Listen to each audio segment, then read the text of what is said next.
Welcome to episode 7 of Poly Live. I'm John, welcome back. And I'm Liz, and this is our last episode of August. Tier, I'm sorry. Thank you for being such great viewers. We really appreciate you watching us, hoping we're being very helpful for you as you're coming to Cal Poly very soon. Yeah. Very soon. And speaking of very soon, we have 2 fantastic resources on today that are talking about things that are going to be really helpful here coming up. You know, you're here in 3 weeks or so. Yeah. It's pretty crazy. Coming up soon, you know. So, you know, speaking of this, I guess you're going to, have to eat while you're here on campus. You know, this is a good segue, I guess. This is our time. So our first guest from the Campus Dining Wellness Office is our registered dietitian on campus. Her name is Megan Coates, excuse me. So can you introduce yourself and just kind of say what you do here on campus? Yeah, of course.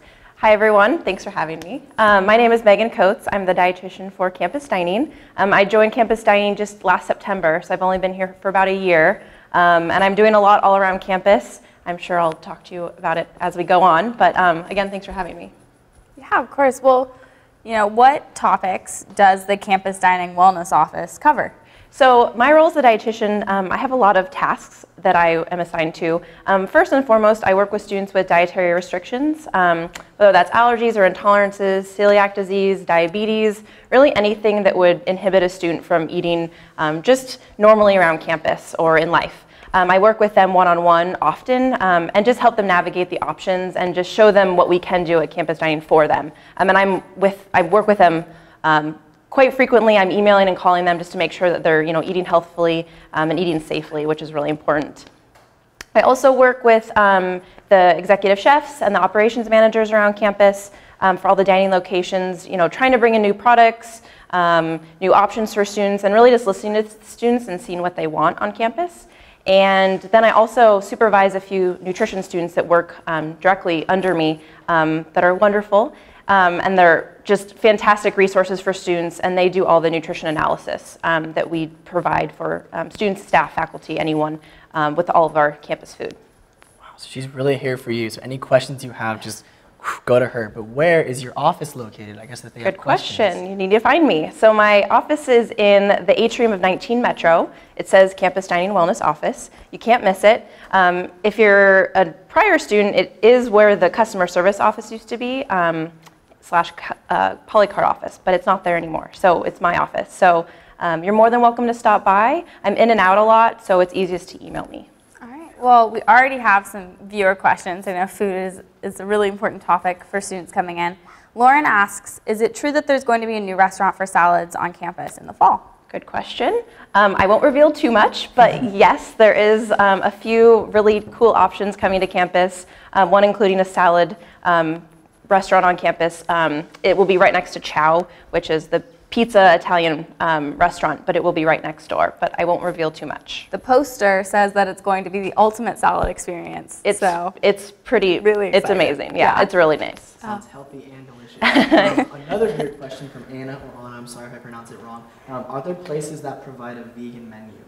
So, good question. We have vegan options at all of our locations. I always want to remind students that everything is customizable on campus. So just because something says a chicken salad or a chicken burrito or whatever, you can always ask for it without chicken and sub beans or sub rice. So there are plenty of options on campus that are for vegans and vegetarians, as well as other students that have other intolerances or allergies. And we have resources online for that, but of course you can always email me, ask anyone in the venue, but like I said, everything is customizable, so you can always replace things to make it vegan.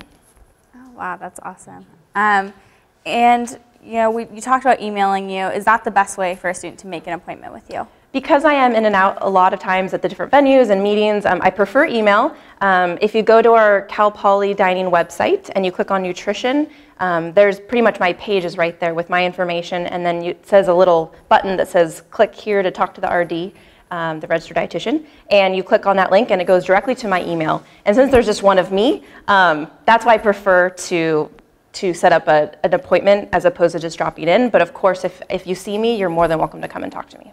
Okay. So another viewer question from Aline Smith. Hi there. Is there or are there 24-hour restaurants on campus? There are. We have Subway. You actually even knew that, of course. So we have Subway on campus that's open 24 hours. And then a lot of our places are open late night. So VG is open till 2 a.m.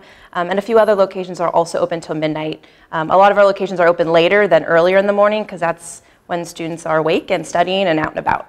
Yeah, definitely enjoyed late night at VG's quite a bit when I lived in the residence halls. It was really fun to go with friends.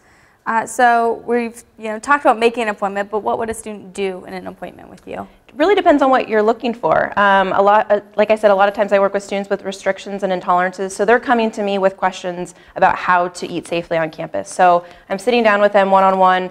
Sometimes I bring in a peer counselor. I have some students that also have some severe restrictions, so I like to bring them in if the student's okay with that, just to have that peer support and just to ask the peer questions that has actually been through that, living on campus with that issue.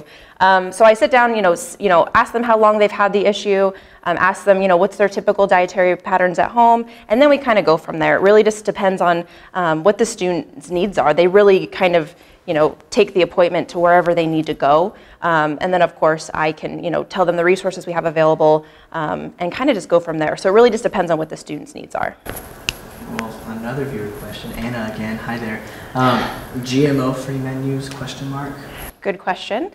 We do have a lot of organic things in our markets. We have a lot of organic produce on some of our salad bars that we do label. Also, on our nutrition calculator, we do list all of our ingredients. So if anything is organic or GMO-free, it will say that. So there are those options available on campus.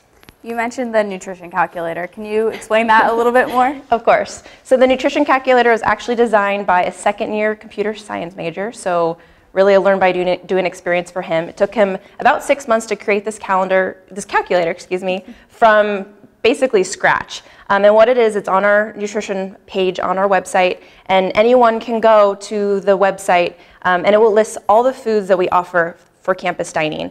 And it lists in alphabetical order, but then there's also filter options. So you can filter by allergen, if you're looking for gluten-free or dairy-free, for example. You can filter by nutrient. So if you're looking for a low-fat or high-protein meal, you can actually filter by that. You can also filter by specific location. So let's say you are going to VG's for late night and you want to know what's on the VG menu. You can go to and actually filter through to the VG menu, and it does away with everything that doesn't meet those clarifications. And it will show the item, the ingredients, as well as the nutrition information. So it's really helpful. How does a student access that? Just the campus dining website and click on nutrition. It's right there in front of you. Well, you've talked a lot about students with dietary restrictions. Is it possible for a student who doesn't have a dietary restriction to come talk to you about health? Of course. I will meet with any student. Again, I prefer email to setting up an appointment.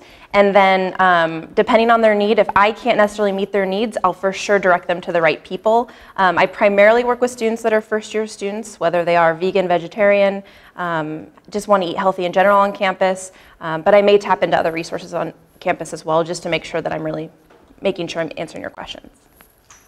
Well, you've talked about first-year students. We just wanted to kind of quickly review what kind of meal plans are offered for students on campus. So depending on where you live, there is the Apartment Life meal plan, which is just the one meal plan that's offered for students. Because there is a kitchen, they assume that you'll be doing more cooking, so there's just the one option. For students living in any of the residence halls, there's 3 meal plan options, one with 14 meals a week, one with 12, and one with 8 meals a week. And then that also includes plus dollars. So the meal plans can be used at 5 locations around campus, and they can all be found online. And then the plus dollars can be used at any of the locations on campus, including Subway, Starbucks, Einstein's, Sandwich Factory, etc. John's on the microphone, so that's pretty cool. I think this works. Is this working? I hope it's working. Okay. Okay, cool, awesome. Okay. Well, those are tons and tons of options, very different, but can a student change a meal plan if they would like to? Good question. So we do find that some students or parents, they get into a meal plan and they realize that it's too much or too little, so they do want to change. And that's okay. You can do that finals week, so at the last week of every quarter, so finals week, and then the first week of the next quarter. It's really simple. You just go onto your portal and click on Money Matters. And then there's a tab for dining, and then a little button will pop up that says, want to change your meal plan. And all you do is go in, type what meal plan you want to change to, and we'll actually email you a receipt indicating that we've received your request. I'm gonna try this again. So what kind of dining places are on campus, and like what are the healthier options, I guess, here on campus? Good question. I get that question a lot. So there's lots to choose from on campus. No matter what you're in the mood for, there's sandwiches, there's hot meals, lots of hot meals. There's grab and go. There's lots of salad bars, homemade soups. There's everything in between. Smoothies as well. Students always ask me what's the healthiest place to eat on campus, and healthy really is a really broad term, and some students have a very different idea than even what I have as healthy. And I always follow the dietary guidelines. So I consider a healthy meal, whole grains, lean meats or vegetable proteins, lots of fruits and vegetables, and not a lot of condiments and sauces, and all the extras that we really don't need in our diet. So there's places like that all around campus again. We have lots of plain meats, grilled. We have lots of barbecues that are all around campus that have lots of healthy options with lean proteins, fish, vegetables, lots of brown rice, whole wheat tortillas, roasted meats, as well as lots of roasted vegetables and salad bars. So there's lots to choose from. It really just depends on what you're looking for, and like I said, everything is customizable. Definitely lived off the salad bar my first year. Just loved having that fresh option, and it's great because almost every dining location has a salad bar available to you. So absolutely awesome.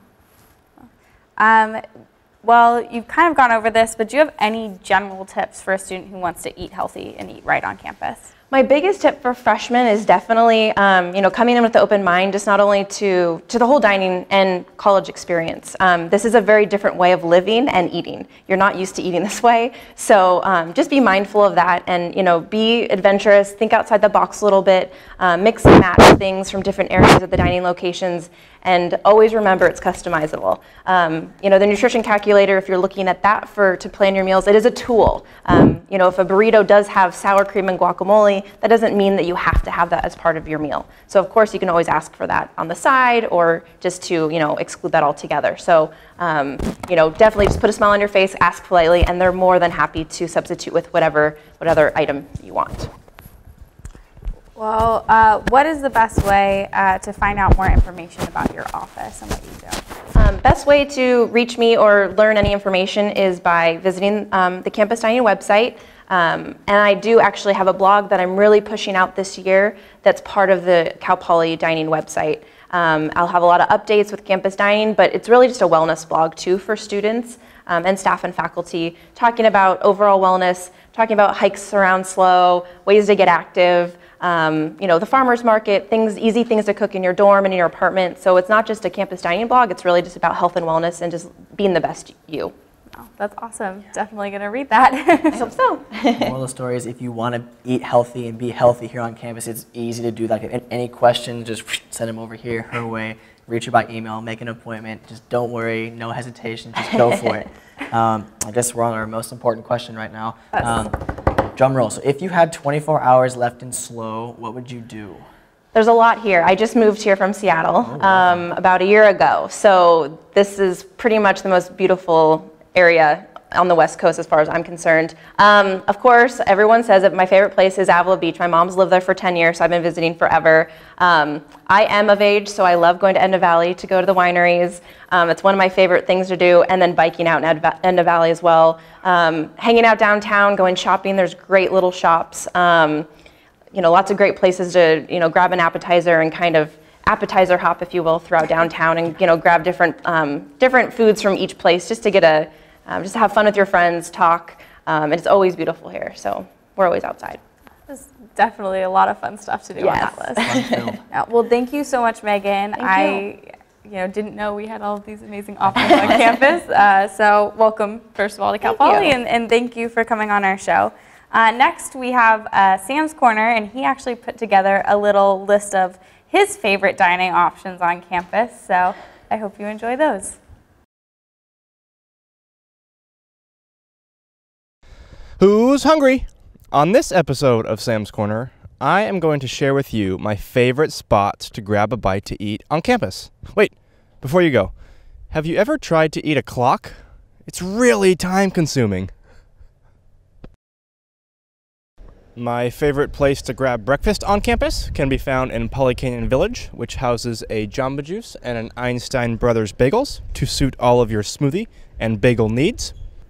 Also located in Polycanyon Village, right across the plaza from these two restaurants, is Tacos To Go, which, in my opinion, has the world's best quesarito. And if you don't know what a quesarito is, you should head on over to Tacos To Go and figure it out. Another one of my favorite places to eat on campus is indeed Campus Market. They have a wonderful selection of all different kinds of foods for whatever mood you might be feeling. There's also a Starbucks inside for all you coffee lovers. Word has it that they also might be getting some great sushi next year. Wow, that'd be a real catch. One hidden gem of eating on campus can be found at the Agricultural Engineering Society's barbecues. Now, in the past, they have done this every Thursday from 11 to 12. For a small fee, you can obtain a hot-off-the-grill hamburger, a side of chips, if you're lucky, maybe even a small drink. It's a great place to bring friends and hang out. In fact, this one week, I brought my friend Tim here, and we raced, and he ended up beating me. But when we got here, I said, Tim, I relish the fact that you mustered the strength to catch up to me. Another one of my favorite spots to eat on campus is the Avenue Restaurant. Now, I may be a little bit impartial here because this is actually where I work. I usually spend my days cooking up some Chinese food. But inside, besides the Chinese food section, you can find a Chick-fil-A, a Mexican food section, a deli, and even an extensive salad bar. Actually, last week I was back in the kitchen, and they were going to throw out a bunch of old colanders. I guess they just couldn't take the strain anymore. Another great spot to grab a bite on campus is Yogurt Creations in the University Union. They usually have about 10 different flavors of yogurt that you can choose from, and really just an infinite amount of toppings to make your dream yogurt come true. Well, I hope by now that you all are informed on some great options where you can eat on campus. But just remember, if you're ever trying to make butter, there's little margarine for error.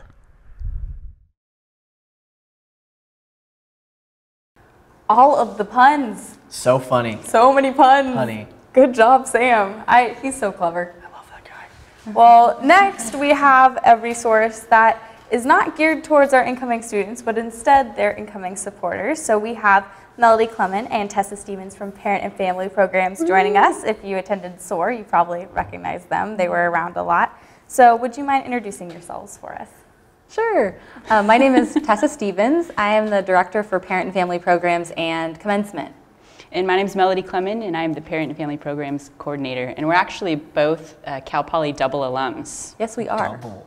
Wow. Double alum. We love Cal Poly so much. Yes, we both did our undergraduate here and master's degrees at Cal Poly. And you brought your own decor. We did. This Great. is one of our props for one of our topics. So, what is Parent and Family Programs? I'm so glad you asked. Yeah. Parent and Family Programs, like Liz was alluding to, we really exist on this campus not for students as much as parents and supporters.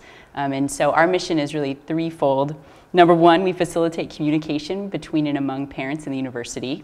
Number two, we support student success by connecting parents and supporters with the university resources that their students might need to utilize. And then number three, we help parents develop strategies for those unique challenges of parenting during the college years. Oh, that's awesome. Well, the first question that I really want to ask you about is, what is Poly Parent Adventures? I've heard a lot about it. It sounds really fun. I want to be a Poly parent now, Someday, right? You know, and go on the adventures. So what are they? Yeah, okay, Poly Parent Adventures is a really awesome program. It's a collaboration. There's the lovely flyer some of you may have received at SOAR.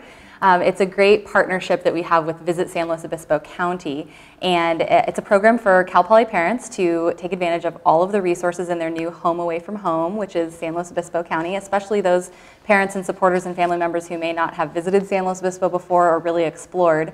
Really the impetus was because in years past when parents and supporters would come and help the students move into the residence halls, they wouldn't quite know when to leave. So we just said, hey, why not stick around? You don't have to leave. So we want folks to explore the county, take advantage of all of the great resources here, explore the wineries, as was mentioned earlier on the show, explore Hearst Castle, go to Morro Bay, go kayaking, check out all the great restaurants, and Poly Parent Adventures is awesome because parents and supporters can just say, I'm with Poly Parent Adventures, or I'm a Cal Poly Proud Parent, and reference the program, and then they would receive deals and discounts on the local businesses and organizations that are listed on the website. So you can visit visitsanluisobispocounty.com/poly-parents, and that's how you can find out more information about all of the resources for that program. During the week of welcome, it's after you move in your student. That sounds really fun. Hear that, Mom and Dad? Do that. Okay, cool. So is that the best way to learn more about the parent program? Is through the website you just kind of signed? Or? So that's actually the Visit San Luis Obispo County website. So we're promoting that through Poly Parent Adventures, but our website is a great resource, parent.calpoly.edu. That one. Yeah. So two great places to visit to learn some more that. information. Well, how can parents get involved at Cal Poly? I mean, that's what you're here to do. So how can they get involved? Yeah, right now there's 3 main ways that parents and supporters can be involved. The first, and I think one of the most fun, is to join the Cal Poly Proud Parent Volunteer Corps. You get one of these awesome green shirts that say Cal Poly Proud Parent, and on the back of it says "Ask Me." And so basically, parents and supporters can sign up to be a part of the volunteer corps and volunteer at the special events that we have throughout the year, whether they're handing out water bottles or greeting people or directing people to certain event locations. It's just a great way to stay connected and get to know other Cal Poly Proud parents who might be volunteering and interact with our staff and really be a part of the Cal Poly community. So that's one really great way. A second way, which is also great, but maybe for those parents or supporters who want to be a little more formally involved, is to apply to join our Parent Advisory Council. And we have 24 council members on our Parent Advisory Council, and they make up and represent parents and supporters of a really diverse student body that we have. So if parents and supporters are looking for a more formal way to be involved, really help steer the direction of the programming that we put in place for parents and supporters at Cal Poly, that would be a great way to do it. And then third and finally is to come back and visit for special events. We have so many awesome events, and Tessa's going to share a few right now. Yeah, a couple of the ones that are coming up right around the corner actually are during move-in week. If you're an out-of-state supporter, then we are offering an out-of-state parent reception. Students are welcome to attend that as well, but on Sunday, September 14th, from 4 to 6 p.m., there will be an out-of-state reception. That will be on the Baker Science East lawn. We'd love for you to join us. And then on Tuesday is a program called Evening with the President, which is a great opportunity for parents and supporters to meet the administrators, meet the president, hear from him, and it's right before the big fall welcome in the stadium. So all of the WOW groups will be there in the stadium, and it's kind of the big launch, the big kickoff to the week of welcome. And so right before that is Evening with the President, which we hope you attend.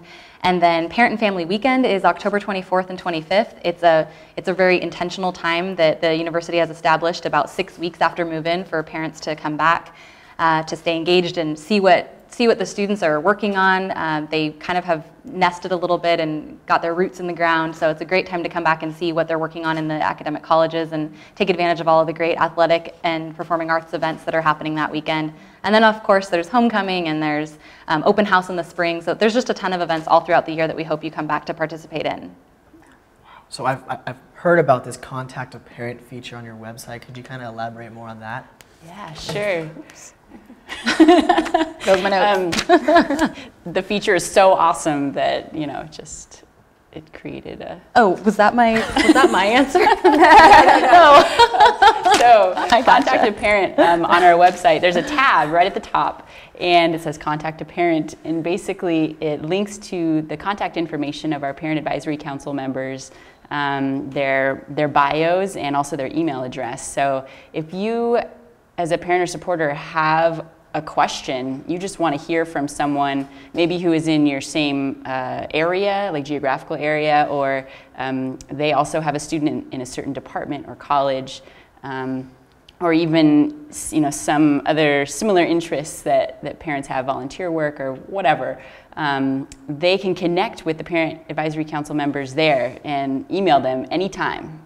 And these parents really, as parent advisory council members, they have a ton of experience and a wealth of knowledge about Cal Poly. And so, and they're super willing to help. So it's a great resource for parents and supporters with questions. That's awesome. I know that there's also a thriving Facebook community for parents. Can you touch on, kind of what that is and how parents can get support through that? Yeah, we have a very active, thriving social media presence, which is great. Parents and supporters can log in to Facebook and join the dialogue on the Cal Poly Parent Community Group. It's actually hosted by our Parent Advisory Council members, so it's advice kind of for parents, given by parents, a great resource to ask any sort of question. I mean, there's thousands and thousands of parents on there that have all sorts of information, so join that discussion. And then also like our business page, because there are 2 pages, so the Parent and Family Programs site also is a business page on Facebook that you can like and get lots of great updates and info there. Awesome. Like them on Facebook, I guess. Just kidding, don't do that. Okay, so any advice you have to parents who are nervous about the whole college transition, I guess, for themselves and for their students? Yeah, that question actually comes up a lot, or it came up at SOAR especially, because I think parents and students are approaching this transition and they're already sensing maybe that they're sensing that the detachment is about to happen, and maybe the student feels nervous, or maybe the student feels really confident. And one thing that we've found is that you never really can tell which students are going to be homesick once they actually arrive at school. So one thing to do to kind of prepare is think about a communication plan. Because what we found with the whole homesickness trend is that your student might be really confident, really kind of like, I'm tough, I'm going to college, I don't need help, and I'm not going to be nervous, and everything's going to be fine. And then they might be the most homesick of all. They might really miss you after a few days and need to call home. And then there's the students that feel really nervous and might kind of exude all of the elements of someone who might be really homesick, and then they get to Cal Poly and they're perfectly fine. They're like, oh, I'll call you in 10 days. They're just really confident, so you never really can tell. And so what we advise is, no matter what your hunch is about how your student will transition, is that you create a communication plan. And one really great piece of advice that came from a parent was that they actually set up a Sunday evening Skype or FaceTime phone call with their graduate or with their student, because they said, it's really important that I see the whites of your eyes and that I look at you and that I see you on screen, and I want to be able to see that you look healthy, that you're having fun. I want to be able to see you, even if it's for 15 minutes. Texting is also great, but I just think it's good to come up with a plan of a good time that will work for your student and for you to communicate. And that just kind of eases with the transition. I think there's so much nervousness, but if it's cool, they're going to do great, they're going to have so much fun during WOW week, and I'm going to talk to them Sunday night at 7. That helps. Yeah, I remember my mom called me the Sunday right after WOW had ended, and she was really happy when I said, I can't talk to you right now, I'm going to Target with my friends. And that made her really excited. But it can be hard to remember to contact your parents, so having a plan is I think, a really good piece of advice. Yes. Well, you already went over when Parent and Family Weekend is. Do you want to just say that again to reiterate? Yeah, Friday and Saturday, October 24th and 25th. And activities don't really start on the Friday until around 1. So we provided a kind of that first part of Friday to allow for some travel time, but things go into the evening, both Friday and Saturday evening. So what activities should they look forward to? Yeah, oh my gosh, so many great things happening during Parent and Family Weekend.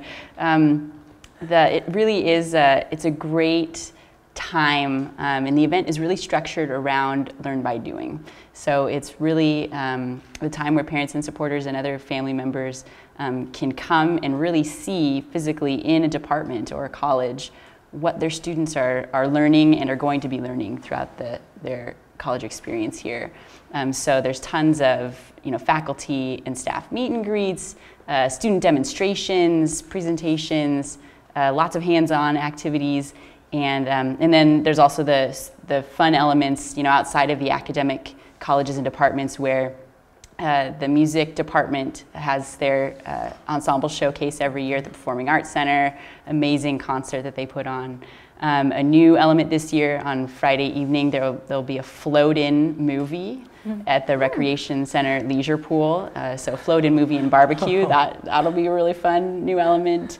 And then also on the Saturday evening, there's the big athletics, tailgate, Oktoberfest, barbecue, and of course the football game against Montana.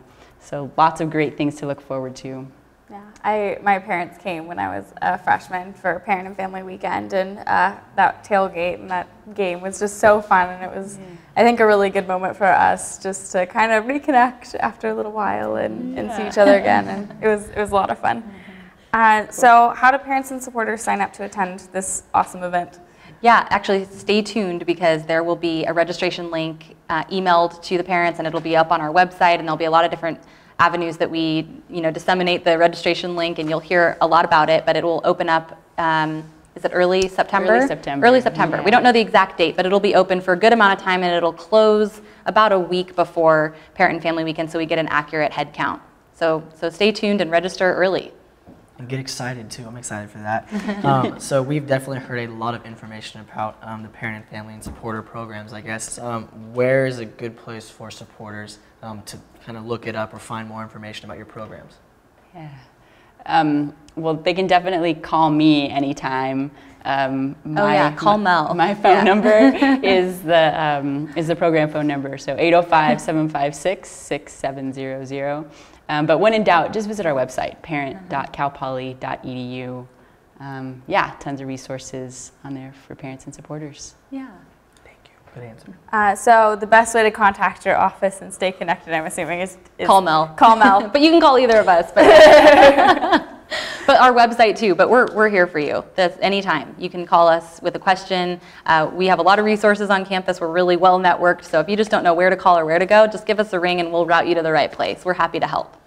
Awesome. Well, obviously, you've known this was coming. It's our most important question. If you had 24 hours left in San Luis Obispo, what would you do? What would you do, Mel? I would cry. That's a good answer. She's just crying. But really, if I would cry, probably. But if I had to answer it for real, I would take my dog Annie to the Cayucas Dog Beach. Really fun. We could both run free there. And then I think I would take my guitar and go busk in downtown San Luis Obispo. Nice. And then with the money I would make from busking, I would go to my favorite restaurant, Sidecar. Nice. This is so Good answer. Very cool. How about you? So I would just pray that my final 24 hours was on Thursday because I love Thursday night farmers market. That would be my dream. But there are farmers markets all over the county. So I guess I would just find a farmers market, get lots of great veggies and make a meal. Actually, first I'd make a huge breakfast. I love making breakfast. And then I would, I'd people watch, honestly. Going to downtown San Luis Obispo and just sitting in the middle of the Mission or sitting at one of those creekside restaurants and just watching people go by, just sitting down and it's just such a wonderful place, a diverse place, seeing all types of locals and students. There's lots of great restaurants. As was mentioned before, I'd maybe go to Morro Bay and kayak. I love that place. There's just so much to do. Fun-filled. Yes. And lots of crying. Yeah. And then cry. Happy tears. Happy tears. All right. Well, thank you so much for joining us. Thank you. I think everyone knows how to call Mel now, so that's great. And looking forward to that Parent and Family Weekend. We want to thank you for tuning into this episode. Our next and final episode is September 3rd. September 3rd. Next Wednesday, 6 p.m. Next. Next Wednesday. We have a very special guest coming on. Yes. Surprise, right or not? It's not a Oh, surprise. it's not a surprise. Vice President for Student Affairs Keith Humphrey will be joining us. If you attended SOAR, you probably met him. He's really fantastic. So we're looking forward to it. We've had such a fun season, and For the second to last time, we're going to bring Jack on to serenade you during the credits. Yeah, King Acoustic. So, don't forget, check us out on Facebook, like us on Facebook, stuff like that. This will be up on YouTube in a little while, so if you want to go back and rewatch it, go for it. Otherwise, thank you for tuning in. So I'm going to go over here now. Yeah, already, John. Oh, I got a job. Good? Yeah? Ready? When my hair's all gone, but my memory fades. Is that right? Is that right? And the crowds don't remember my name. There we go, I'm there now. When my hands don't play the strings the same way. Oh, I know you will still love me the same, God. 'Cause honey, your soul could never grow old. It's evergreen. And baby, your smile's forever in my mind, in a memory. Oh, yeah. I'm thinking about how people fall in love in mysterious ways. And maybe it's all part of a plan. Or I'll just keep on making the same mistakes, hoping that you'll understand. But baby, now, so good. Oh, take me into your loving arms. Kiss me under the light of 1,000 stars. Oh, darling, place your head on my beating heart. We're thinking out loud that maybe we found love right where we are. Oh, baby, we found love right where we are. Oh, we found love right where we are. King Acoustics, wow. Thank you so much. See you next week. It's awesome.